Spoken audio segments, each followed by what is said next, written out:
MCD के 12 ward के लिए उपचुनाव की वोटिंग कल खत्म हो गई। 30 नवंबर को सुबह 7:30 बजे से शाम 5:30 बजे तक रिकॉर्ड वोटिंग हुई और उपचुनाव के लिहाज से इस बार 38.51% वोटिंग टर्नआउट निकलकर सामने आया। और अब हम बात करेंगे नारायणा वार्ड की। नारायणा वार्ड जहां से उमंग बजाज साल 2022 में पार्षद बने थे और साल 2025 में जब विधानसभा चुनाव हुआ तो वहां से एमएलए का चुनाव लड़ा और जीत गए, जिसके बाद नारायणा वार्ड भी खाली था और उपचुनाव हुआ।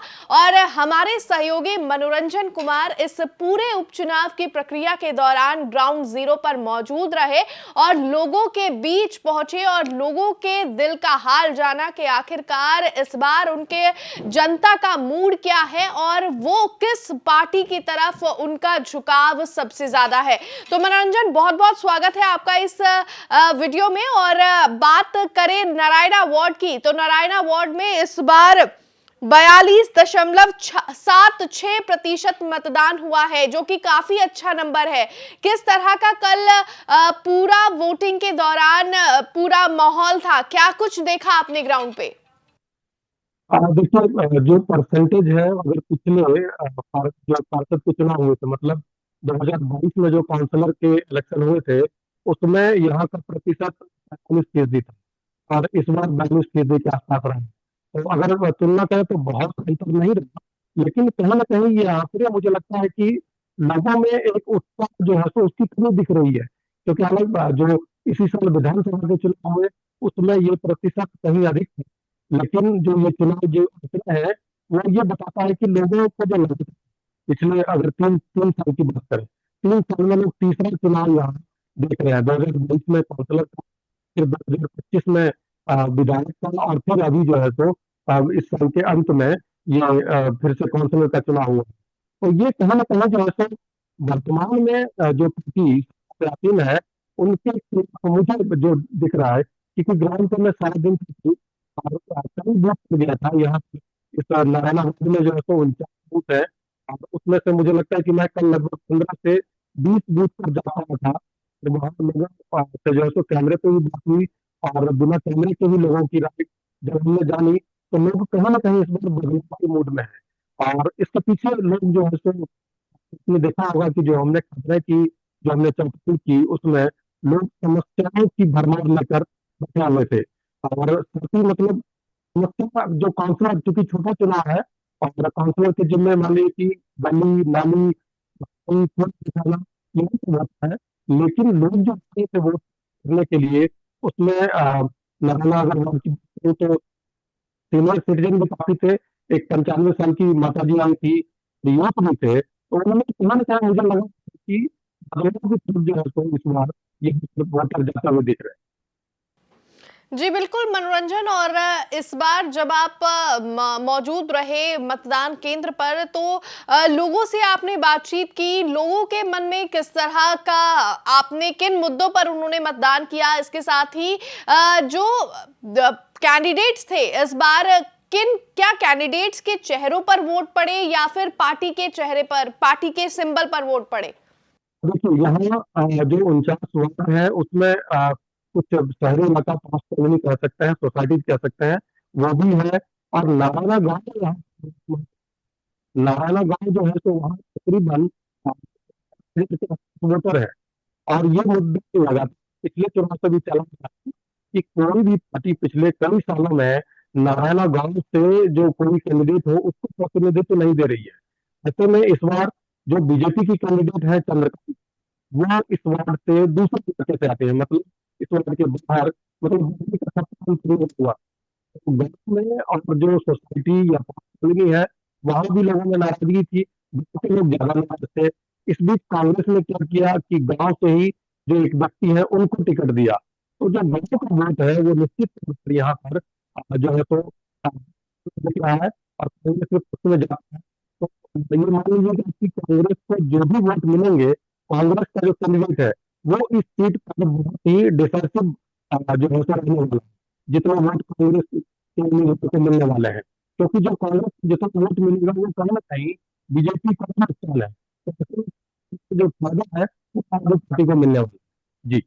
जी बिल्कुल मनोरंजन। और बात अगर नारायणा वार्ड की करें तो नारायणा वार्ड में कल वोट चोरी की खबर भी सामने आई, जो कि आप ही ने ही रिपोर्ट की थी। क्या वो पूरी कंट्रोवर्सी थी और क्या उसके बाद इलेक्शन कमीशन के तरफ से किसी तरह का एक्शन लिया गया, क्योंकि लिखित शिकायत भी उस महिला द्वारा दी गई है? जी बिल्कुल, हम दूसरे बूथ से इसी दौरान हमें इस बूथ पर जो है तो जानकारी मिली कि वहाँ कुछ एक महिला जो है तो उसके वो जब नारायण की महिला थी वो, और जब हम पहुंचे तो हालांकि महिला तो सामने नहीं आई बात करने, लेकिन जब वो अंदर गए तो उनको जब चेक किया गया, उनको कहा गया कि आप तो वोट दे चुकी हैं। तो उन्होंने दिखाया कि हमारे देखिए कि जो निशान स्याही की लगाई जाती है वो नहीं है, मैं अभी नहीं, आप कैमरे का फुटेज चेक कर लीजिए।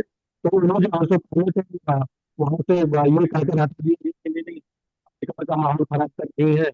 जो वहां पर ऑफिसर बैठते हैं दिल्ली चंद आयोग की तरफ से थे, और जब काफी शोर शराबा हुआ, उनके पति भी साथ में थे, तो उन्हें कहा गया कि आप आधे घंटे के बाद आइएगा। तो महिला बाहर आ गई, बाहर जब अलग अलग जो वहाँ स्थानीय लोग थे या अलग अलग पार्टी के जो लोग थे उनको पता चला, तो उन्होंने जो है सो फोन किया।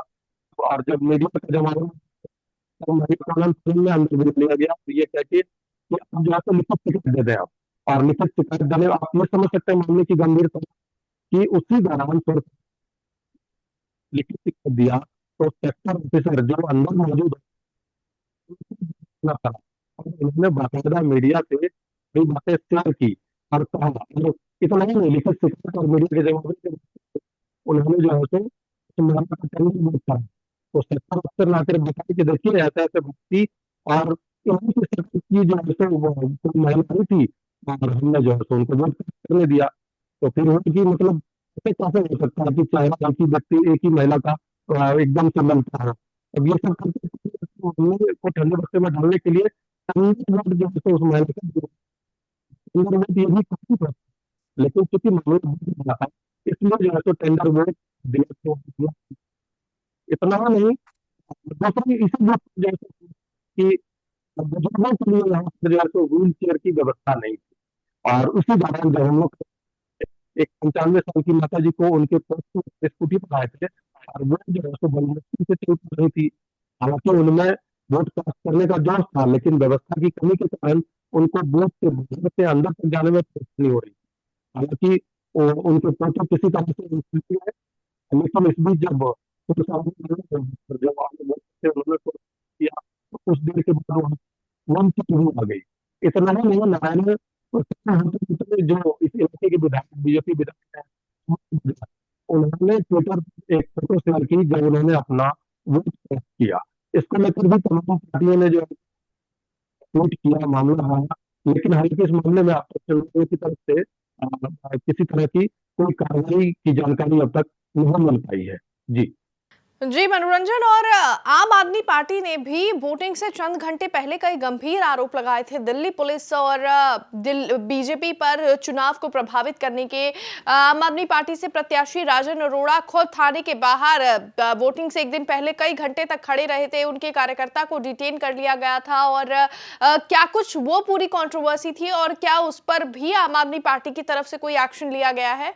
जी बिल्कुल, जो आम आदमी पार्टी के प्रत्याशी यहाँ से हैं, राजन अरोड़ा, उनको जो है तो परसों से मतलब चुनाव की सुबह से ठीक पहले और रात में जो है तो ये जानकारी मिली कि जो मुख्य पार्टी के हैं उनमें से 3 4 कार्यकर्ता पुलिस ने अरेस्ट कर लिया है। और जैसे ही ये जानकारी मिली तो ये लोग जो है तो थाने पर पहुंचे। वहां जब पुलिस वालों से उनके बारे में पूछा गया तो पुलिस वालों को अचानक पता नहीं, पुलिस ने ऐसे किसी भी व्यक्ति को गिरफ्तार नहीं किया है। लेकिन राजन अरोड़ा का ये दावा था कि जिस व्यक्ति ने जो लोग वहां आए थे उनको गिरफ्तार करने के लिए वो पुलिस की वर्दी में नहीं थे। और ऐसे में जैसे जैसे पार्टी के दूसरे नेता ये जानकारी मिली तो होते होते काफी संख्या में थाने पर पहुंचे, शोर किया इस मामले को लेकर। पार्टी के आला अधिकारी नेता ने संजय सिंह जैसे नेता ने भी जो ट्वीट किया, और उसके बाद फिर मामला जब बढ़ा तो फिर में उन कार्यकर्ताओं को जो है सो थाने से बाहर किया गया, और फिर पूरा मामला शांत हुआ।